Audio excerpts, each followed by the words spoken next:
ejemplo de negación o muerte a uno mismo.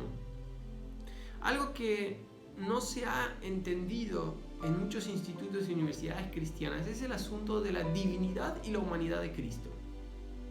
Sabemos y está claro que Jesús era 100% Dios y 100% hombre. Pero donde aparecen las dudas es en cómo operó estando en la tierra. Porque era un hombre, pero hacía milagros. Era un hombre, pero perdonaba pecados. Resucitaba muertos, gobernaba sobre la naturaleza y ésta le obedecía. Para esclarecer la duda, tenemos que saber que Jesús era y es Dios. Pero no operó en esta tierra como tal, sino como un hombre ungido por el Espíritu Santo. Siempre operó desde su humanidad o su esencia de hombre.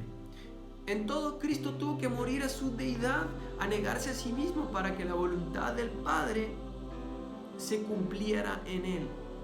Siendo un ser humano, Jesús fue concebido por el Espíritu Santo, vino a la existencia por medio de una naturaleza pura, justa, sin pecado, limpia, sin mancha, pero se formó en el vientre de una mujer, descendiente de Adán, la cual era agradable al Señor, pero estaba bajo la maldición del Edén. Al ser concebido por el Espíritu Santo, por el Espíritu de Dios, su ADN no vino de Adán, sino del Padre Celestial directamente, el mismo que había creado a Adán a su imagen, a su semejanza, en inocencia y sin pecado. Por eso entendemos que Cristo es el segundo Adán, que vino a regresar la raza humana al diseño original de Dios. Entonces, ¿a qué tuvo que morir Jesús? ¿A qué tenía que morir un hombre sin pecado? Cristo tuvo que morir al hecho de que era Dios todopoderoso. La gran muerte que Cristo tuvo que pasar fue la de ser Dios y no funcionar como Dios, sino funcionar como hombre, el cual, según Filipenses 2, 6 al 7, siendo en forma de Dios, no estimó el ser igual a Dios como cosa a la cual aferrarse, sino que se hizo siervo, semejante a los hombres. ¿Puede imaginar lo que fue para Jesús salir del ámbito celestial, donde era omnipresente, omnipotente, omnisciente, venir a esta dimensión terrenal en estado de maldición para limitarse al tiempo, al espacio, a la materia, recibir la revelación para acceder al ámbito sobrenatural como un hombre, acceder a la palabra como un hombre? ¿Puede imaginar lo que significó para él tener que sujetarse al conocimiento, a la capacidad limitados de una raza caída, el lugar santísimo donde recibía adoración constante? Descendió a un mundo en tinieblas y contaminado con iniquidad, con maldad, con pecado, donde quisieron matarlo desde su propio nacimiento, donde fue rechazado por muchas maneras, humillado, despreciado, deshonrado hasta lo sumo. El rey que merece adoración eterna dejó atrás su gloria con todos sus privilegios, derechos, atributos de Dios, de rey, para venir a hacerse igual a nosotros en nuestra condición mortal. Si no tomó la naturaleza de pecado de Adán, fue para poder ser el sacrificio perfecto que compraría nuestra redención. Así como sucedió con Adán y con Eva, que fueron tentados una y otra vez por Satanás hasta que cayeron, Jesús también fue tentado. Él no tuvo privilegios. ¿Cuál fue su tentación? Y bueno, la mayor tentación que Jesús tuvo que rechazar fue la de usar su gloria, actuar como Dios. Sin embargo, cada vez venció esa tentación, porque de haber cedido no hubiese podido morir por nosotros en la cruz. Si hubiera venido como Dios, su pelea no hubiera sido justa. De hecho, entre Dios y entre el diablo no hay pelea. Dios solamente da la palabra y el diablo es destruido. Su sacrificio no habría sido válido. Estando en el desierto, Satanás lo tentó 3 veces en su hora de mayor vulnerabilidad, cuando era más probable que cediera a la tentación. Jesús había sido llevado por el Espíritu Santo al desierto y había pasado 40 días en ayuno total, en ese estado de soledad y hambre, Satanás vino a ofrecerle comida, diciendo: si eres el Hijo de Dios, di que estas piedras se conviertan en pan. Pero Jesús lo reprendió y no cedió.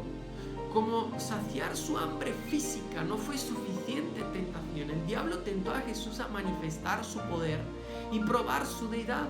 Le dijo: si eres el Hijo de Dios, échate abajo, porque escrito está: a sus ángeles mandará acerca de ti y en sus manos te sustentarán. Nuevamente Jesús lo reprendió y no cedió a la tentación de demostrar su deidad y su poder. Finalmente Satanás tentó al Mesías con demonios y le reveló lo que realmente quería de él: su adoración.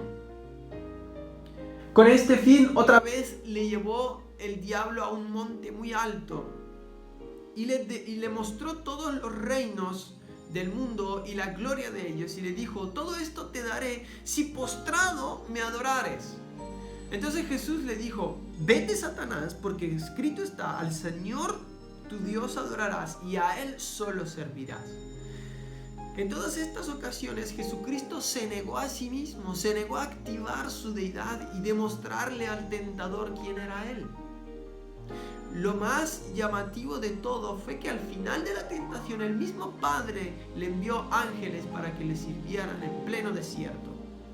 Jesús se negó a negociar ninguna de sus necesidades con Satanás, sino que esperó la provisión del Padre, y el Padre proveyó honrando su lealtad, fe y obediencia. Cristo demostró que la tentación no es una base para demostrar el poder sobrenatural de Dios. Mientras Jesús estuvo en la tierra, el enemigo siempre quiso tentarlo en el área de su identidad como Hijo de Dios, la segunda persona de la deidad.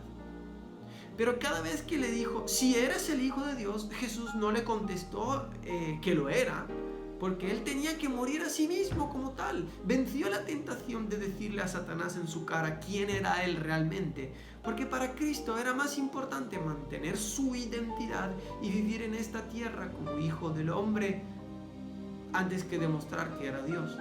Si él hubiese respondido quién era, hubiese cedido a la tentación, y entonces el plan de salvación habría fracasado, porque así habría pecado de jactarse de sus atributos y de sus derechos de majestad divina.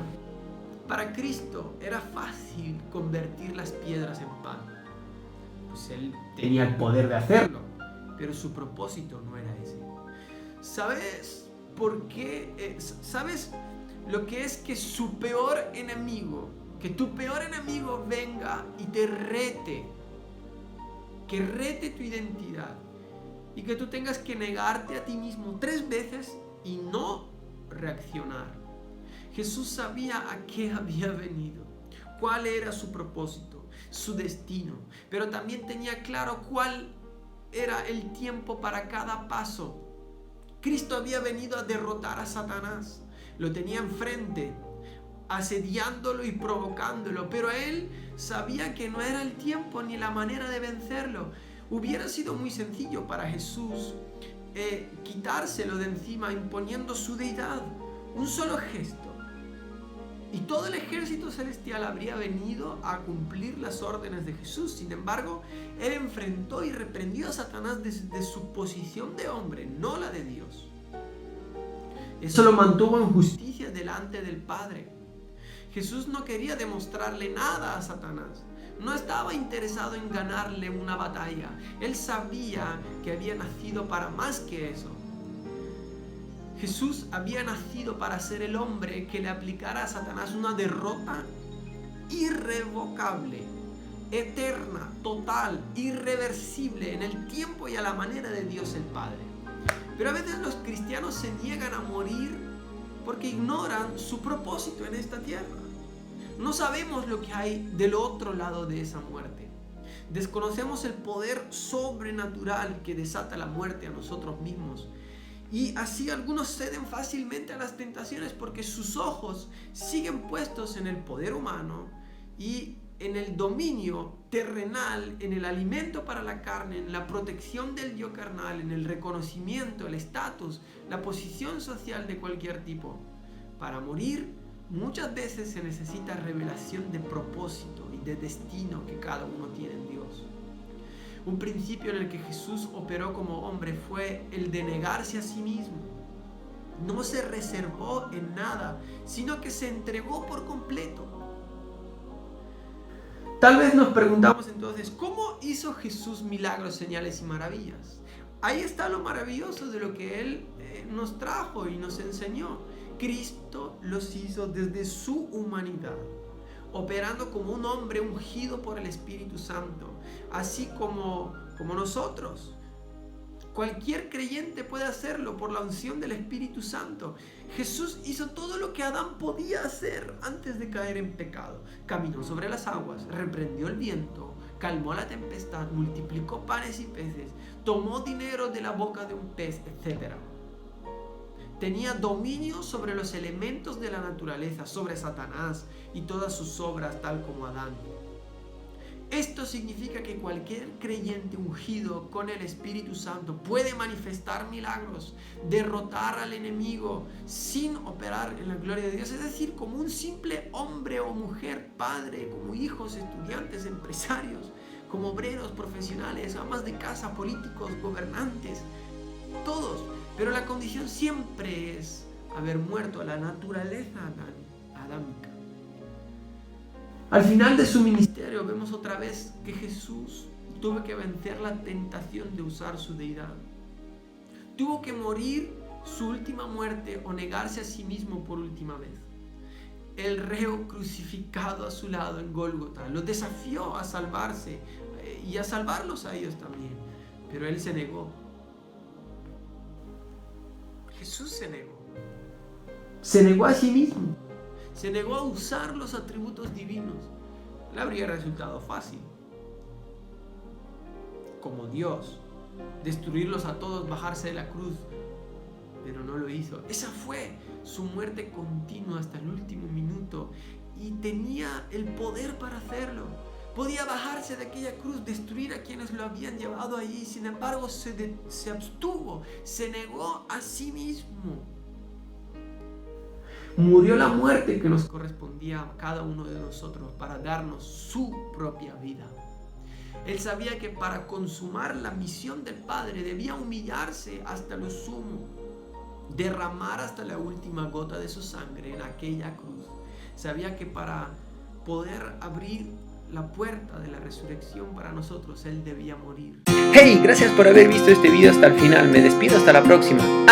Y no olvides suscribirte en este canal para recibir más recursos que inspirarán tu vida y tu relación con Dios.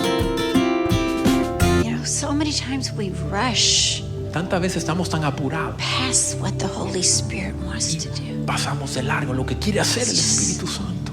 More, Lord. Más. More. Más. More. Más. More. Yeah. Sí, Something algo unique único is happening. está pasando. Yeah. Sí. There it is. I could feel it. Yeah.